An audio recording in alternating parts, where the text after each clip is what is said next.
మీ business ఏదైనా మీ ఊర్లో promotion చేయాలంటే అది సుమన్ టీవీతోనే సాధ్యం. ఇప్పుడే సంప్రదించండి. తెలంగాణలో ప్రజాప్రభుత్వం ఏర్పడ్డ 18 నెలల్లో ఇలా గౌరవనీయులు రాష్ట్ర ముఖ్యమంత్రి రేవంత్ రెడ్డి గారి వారు ఏదైతే భూఆక్రమణలు, నాలాలు, పర్యావరణ పరిరక్షణ కొరకు ఏదైతే హైదరాబాద్లో హైడ్రా అనేటువంటిది ఏదైతే పెట్టి నాలాలు కానీ, చెరువులను కానీ, కుంటలు కానీ పర్యావరణాన్ని ఏ రకంగా కాపాడుతున్నాడో వారి రాష్ట్ర ముఖ్యమంత్రి గారి స్ఫూర్తిని తీసుకొని ఈరోజు మన మరిపల్లి గ్రామంలో మన ఏదైతే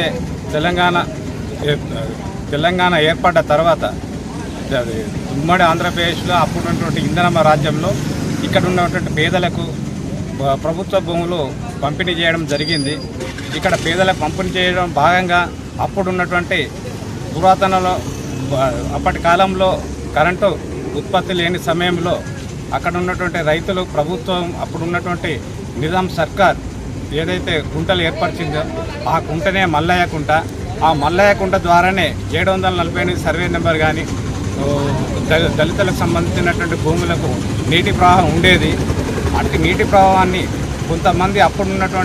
కొంతమంది అధికారులు, కొంతమంది పెద్దందారులు కలిసి ఒక కుట్రతోటి ఇక్కడ ఉన్నటువంటి 750, 757, 760, 748 సర్వే నెంబర్లో పేదల యొక్క బలహీనతను ఆసరా చేసుకొని వారితోటి బలవంతంగా వారి పేర్ల మీద మార్పిడి చేసుకొని ఆ మార్పిడి చేసుకున్నటువంటి క్రమంలో ఆ భాగంలో కొంతమంది ఇటీవల తెలంగాణ ఏర్పడిన తర్వాత ఇక్కడ ఉన్నటువంటి భూ బకాసూరులు ఎవరైతే ఉన్నారో వాటిని సొమ్ము చేసుకొని రైస్ మిల్ల పేరు మీద, ఇండస్ట్రియల్ పేరు మీద ప్రభుత్వ భూములను కబ్జా చేసి తక్కువ ధరలకు కొని ఇక్కడ ఉండేటువంటి పేద ప్రజలకు దున్నుకోవడానికి భూమి లేదు, కట్టుకోవడానికి ఇల్లు కట్టుకోవడానికి జాగా లేదు.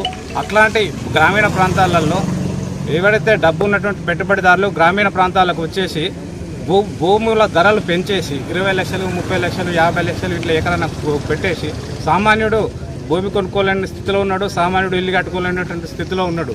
ఇది దృష్టిలో పెట్టుకొని గౌరవ ముఖ్యమంత్రి గారు ఏవైతే పర్యావరణాన్ని పరిరక్షించాలి, పేదవాడు ఇంధనమ్మ రాజ్యంలో ఇంధనం ఇచ్చినటువంటి భూములను తిరిగి పేదలకు పంచాలనేటువంటి మంచి ఉద్దేశంతో గౌరవ ముఖ్యమంత్రి గారు ఏదైతే నిర్ణయం తీసుకున్నాడో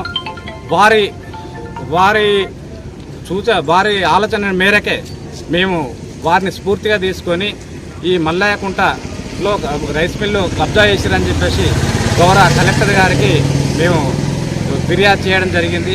అట్టి ఫిర్యాదులో భాగంగానే గౌరవ కలెక్టర్, డైనమిక్ కలెక్టర్ ఆయనటువంటి మీరేం బాధపడకండి, మేము అధికారులను పంపిస్తాం, విచారణ చేస్తామని చెప్పి ఇచ్చిన మాట నిలుపుకున్నటువంటి కలెక్టర్ గారికి ప్రత్యేక కృతజ్ఞతలు తెలుపుతూ ఈ ప్రాంతంలో ఏదైనా పెట్టుబడిదారులు, భూ బకాసూరులు 2018 పిఓటి యాక్ట్ ఏదైతే ఉందో దాని పేరు మీద కొంతమంది పేదల భూములు ఇక్కడ వారి పిల్లల పేరు మీద చేర్చుకున్నారు. ఇంకా దాదాపు మరిపల్లి రెవెన్యూ శివారులో 500 ఎకరాల ప్రభుత్వ భూమి ఉంటుంది. చాలామందికి ఏం తెలుసు అంటే 748 సర్వే నెంబర్ 211 ఎకరాలు ఉంటుందని తెలుసు. కాదు, ఇక్కడ దాదాపు వేములవాడ రూరల్ మండల్ మరిపల్లి విలేజ్లో గతంలో నిబంధనలకు విరుద్ధంగా నిర్మించినటువంటి మారుతి రైస్ మిల్ను దానికి సంబంధించిన కమర్షియల్ డాక్యుమెంట్ను రద్దు చేస్తూ కలెక్టర్ ఇచ్చినటువంటి ఉత్తర్వుల దృష్ట్యా మరిపల్లి రైతుల అందరం కలిసి ఇక్కడ సంబరాలు చేసుకొని కలెక్టర్ కృతజ్ఞతలు తెలియజేయడం జరిగింది. ఇందులో భాగంగా ముందుండి అందరినీ మోటివేషన్ చేసి ముందుకు తీసుకుపోయిన వీర్రెడ్డి అన్న గారికి గ్రామ ప్రజల తరఫున మరియు రైతుల పక్షాన కృతజ్ఞతలు తెలియజేసుకుంటూ అలాగే కలెక్టర్ గారికి ధన్యవాదాలు తెలియజేసుకుంటున్నాం.